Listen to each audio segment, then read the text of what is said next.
Hello, everyone that is listening in. I am sitting here with my good friend Blake, and he has the unfortunate pleasure of having no idea what we're going to talk about, um, which I'm going to explain now.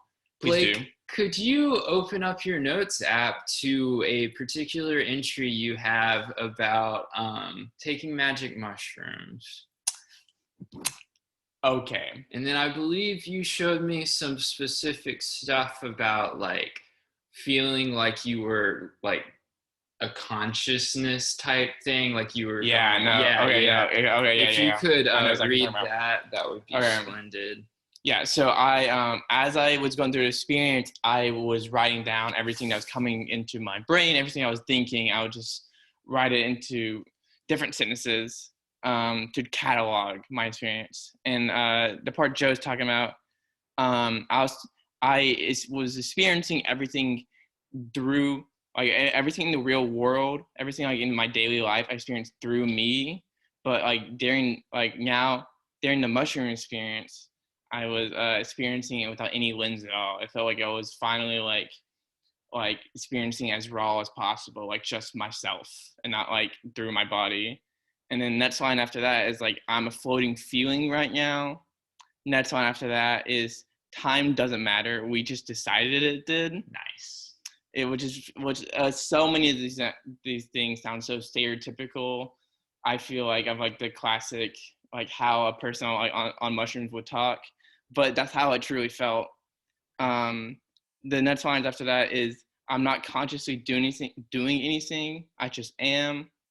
Right after that, I am a consciousness, and physical bodies don't mean anything. I just like that's how I was feeling. I felt like I was just my brain, my being feeling the world.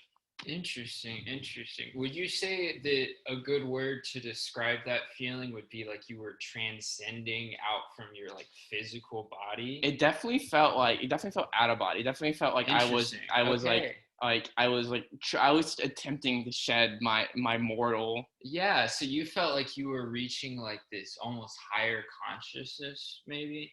No, it definitely felt like I was touching something different. It was something that like hadn't experienced before. All right. Now, Blake, what if I told you that Ralph Waldo Emerson had basically the same account of an experience, but he did it sober in like Interesting. early 19th century Concord, Massachusetts. I've heard of that guy. I think we read him in high school. Yeah, exactly. Most of us had to read him in our English classes. Um, but like what our English teacher never specifically told us is that the dude was kind of tripping sober. And so I'm going to segue this into talking about like one of his bigger essays because it was kind of a culmination of all of his essays. And so the way that Emerson writes is he really tries to pack his entire belief, his entire philosophy, which is basically the entire philosophy of Transcendentalism, into every single essay. And so there's a lot there. Yeah. But one of the very, very central points of Transcendentalism is this belief in, Emerson calls it the oversoul.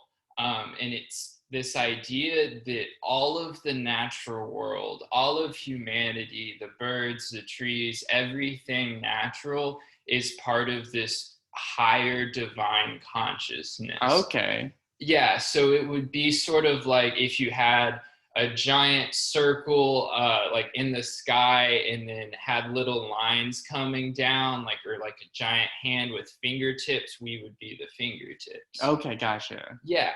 That sounds that's very interesting. I love that idea. It's pretty cool, honestly. It's pretty on board with someone who would enjoy the idea of a psychedelic trip. Fair. Yes. Very, very, very cohesive.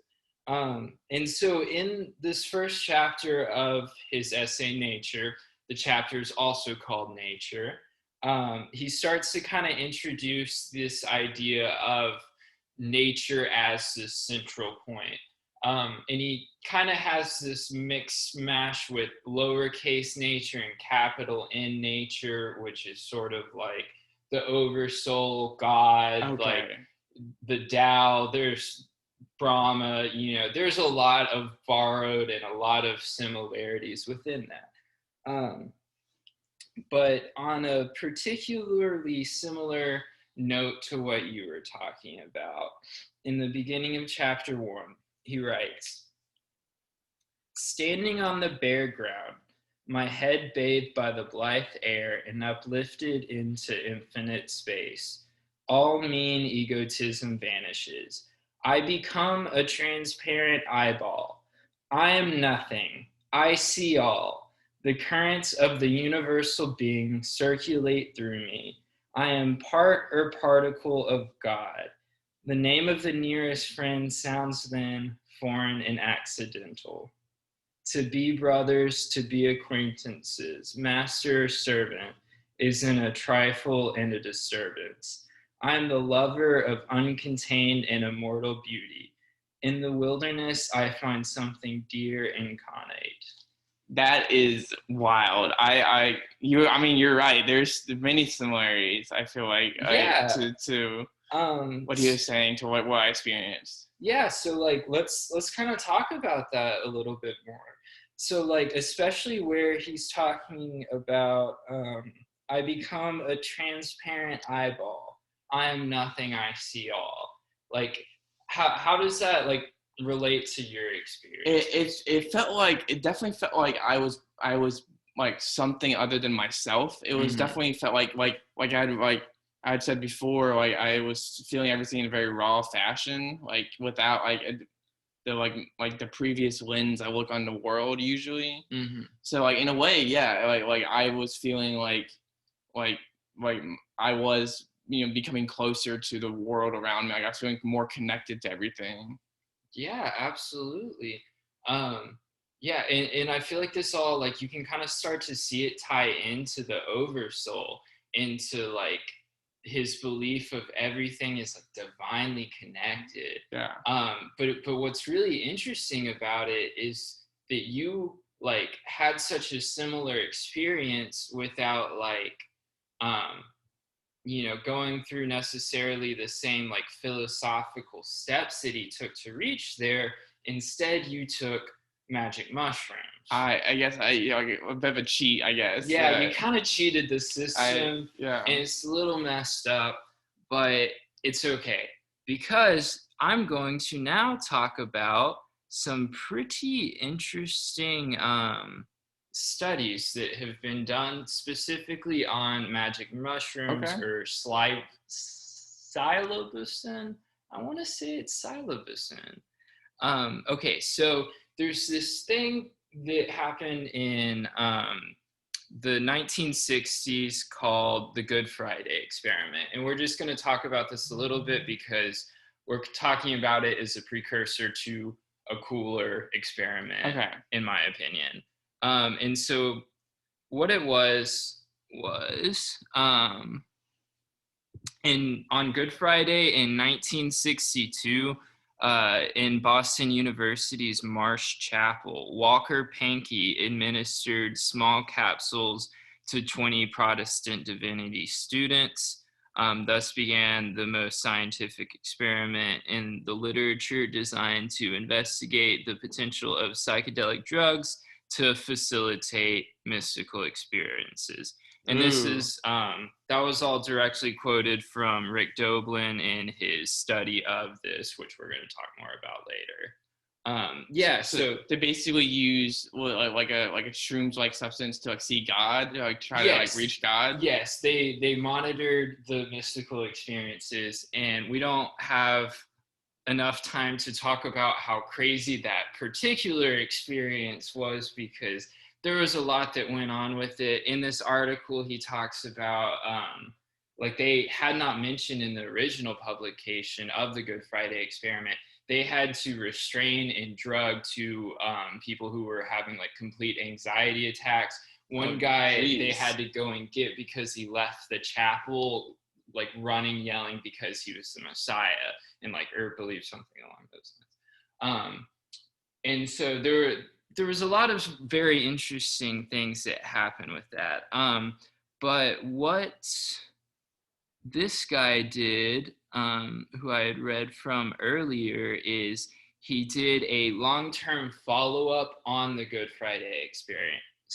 So he went and he like did extra research, like had extra conversations with the people who did it, and some of the findings were pretty interesting in terms of what they mean for the drug of magic mushrooms, actually. So I'm going to read from it. The long-term follow-up, conducted 24 to 27 years after the original experiment, provides further support to the findings of the original experiment. All psilocybin subjects participating in the long-term follow-up, but none of the subjects participating in the but none of the controls still considered their original experience to have had genuinely mystical elements and to have had a uniquely valuable contribution to their spiritual lives. The positive changes described by the psilocybin subjects at 6 months, which in some cases involved basic vocational and value choices and spiritual understandings, had persisted over time and in some cases had deepened. The overwhelming positive nature of the reports of the psilocybin subjects are even more remarkable because this long-term follow-up took place during a period of time in the United States when drug abuse was becoming the public's #1 social concern, with all the attendant social pressure to deny the value of drug-induced experiences. And then this last bit is really the most interesting part in terms of the conversation that we're having.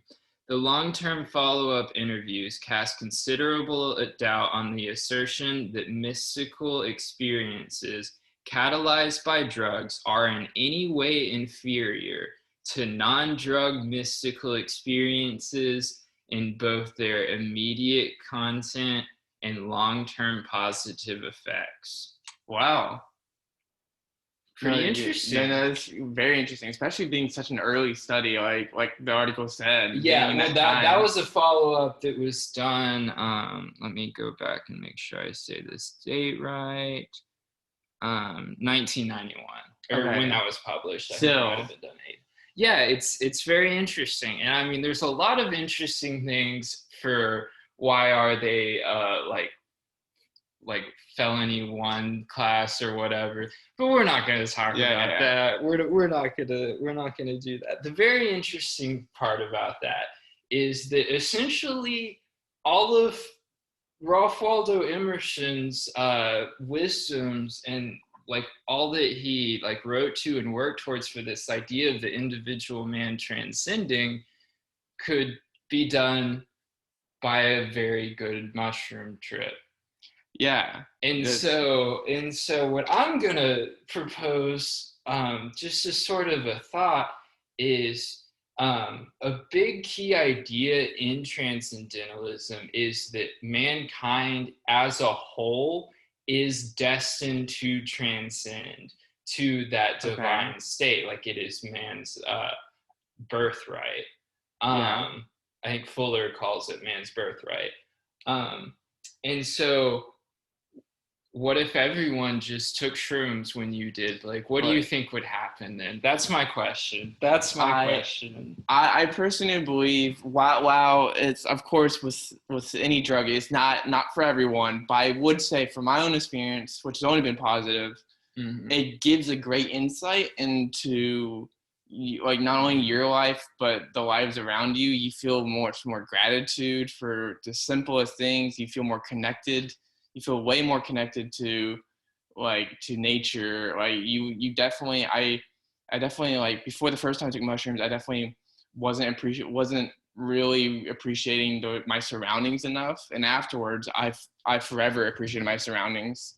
That's very interesting. And a big part of Transcendentalism and a huge focus of their writing is all about like the beauty of nature.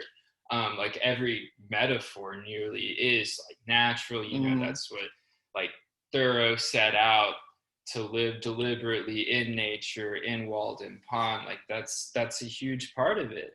Um, and I would argue that it sort of shows like the effect of it for you having that similar experience that came from this Yeah. movement that they were doing sober, and like how positive it was for you. I would argue that that shows a lot of value of the philosophy It itself. it definitely does, and I mean, like, this is making me want to delve into that more, because that sounds exactly how I was thinking on my, like, even though through a drug experience, I was like, I was on my own thinking about that. I would love to delve more into how other people think, how other people, especially sober, think that. Yeah. There's what if you could mix them together, you know? There could be something there. But since you had said that you wanted to delve more into it, I think that's a good idea. And so I'm going to kind of relate a couple of excerpts from Self-Reliance, sort of just to this idea of getting to that point sober, because it's a very interesting idea that you can reach such a state of euphoria by just a certain like way of living in a certain mindset. And so in Self-Reliance, Emerson is really like honing in on, I mean, on self-reliance. He talks a lot about like there's a great line, trust thyself, every heart vibrates to that iron string. That's a Yeah. big theme of the message, is to trust your natural instinct. And for Emerson, that's where a really, really big part of his philosophy lies. Um, he writes, trust your emotion. In your metaphysics, you have denied personality to the deity. Yet, when the devout motions of the soul come, yield to them heart and life, though they should clothe God with shaping color. Leave your theory, is Joseph his coat in the hands of the harlot, and flee. And so kind of what he's saying or like alluding to there, because Emerson loves to never say things directly. He wants you to kind of work around it with your own things. But it's basically this idea that whatever is most like innate, natural at your core, whether it's an action or a thought, that is the best one to do because it is the most natural. And because like our connection with the natural world and with nature is so like divine, that whatever is natural and is specifically whatever is like intuitive, that is the best thing to do. And so like and then there's a really good thing about like never imitate, trust yourself, like hatred of consistency. And like all of this kind of ties in together with the idea that man transcends like from the self to nature. Okay. And so like specifically for with nature, a big thing is like seeing it like it's for the first time, like it's new every time. I believe I have that underline, and if I don't, I'm horribly sorry. Well, I can say that while I was on my shrooms experience, I did feel like I was looking at like everything, especially like the trees I was walking through, and I was looking at them like no, like I've never looked at them before. That was very transcendentalist of you. Yeah, and a big key aspect of it is just actively, deliberately looking. Because when you're like on that experience, I'm sure like you are really looking at things. Yeah. And that's just what like they always do, is they're always looking and appreciating the connection and the beauty of the natural world. And that's like what's really at the core of the belief, is it this like innate natural goodness in man that comes from this connection with humanity. And you kind of reach there by breaking the law, which is like you're a bad boy, but you know. You had a very profound experience that relates to an important literary movement, and so really you broke the law for a pretty moral reason, I would say. I second that. All right. Thank you all for listening. I hope it's been informative. Thank you, Blake, for joining me. It's been a great conversation. Thank you for talking about this. This has been very enlightening, one might say. We're gonna transcend soon, people.